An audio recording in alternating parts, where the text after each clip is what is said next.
Penyidikan kasus pembunuhan disertai pemerkosaan gadis penjual gorengan di Padang Pariaman, Sumatera Barat memasuki babak baru. Polisi telah menemukan barang bukti penting berupa cangkul dan celana. Dalam pencarian, polisi menemukan barang bukti berupa cangkul yang digunakan tersangka Is untuk mengubur korban, berjarak 150 meter dari lubang tempat jasad NKS dikuburkan.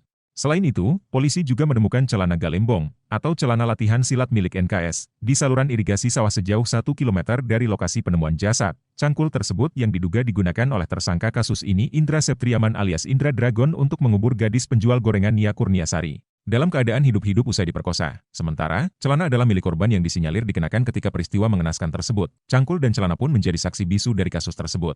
Barang bukti itu akan menjadi dasar kuat penyidik kepolisian dalam melakukan konstruksi hukum pada perkara pembunuhan gadis penjual gorengan. Kedua barang bukti ini kami amankan.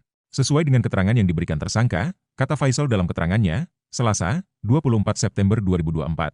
Dari keterangan Indra Dragon, polisi bergerak ke lokasi kejadian. Dan benar saja, barang bukti cangkul ditemukan sekira 400 meter dari pelaku mengubur gadis penjual gorengan. Cangkul ini kata tersangka ia dapati di sebuah pondok kosong sebelum memakamkan korban. Ujar Faisal. Sehabis digunakan, cangkul tersebut dibuang oleh tersangka saat sedang dalam perjalanan pulang ke rumah. Sedangkan celana, ditemukan pihak kepolisian, berjarak 1,5 km dari lokasi penguburan korban. Celana tersebut dibuang IS ke sungai, lalu ditemukan dalam kondisi tersangkut di pohon. Saat ini, polisi masih terus melakukan pengembangan dan pemeriksaan terhadap tersangka IS di Polres Padang Pariaman untuk mencari tahu apakah ada pihak lain yang terlibat dalam aksi pemerkosaan dan pembunuhan gadis penjual gorengan tersebut.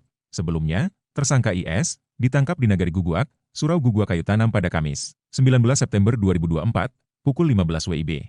Saat ditangkap, ia berusaha melarikan diri, namun berhasil dikepung oleh polisi dan masyarakat setempat yang membantu. Kasus ini bermula ketika gadis penjual gorengan tersebut dinyatakan hilang oleh keluarganya sejak Jumat, 6 September 2024, malam. Korban kemudian ditemukan terkubur tanpa busana pada Minggu, 8 September 2024, berjarak 500 meter dari rumahnya di Jorong Pasagalombang, Nagari Guguak Kayu Tanam, Padang Pariaman, Sumatera Barat.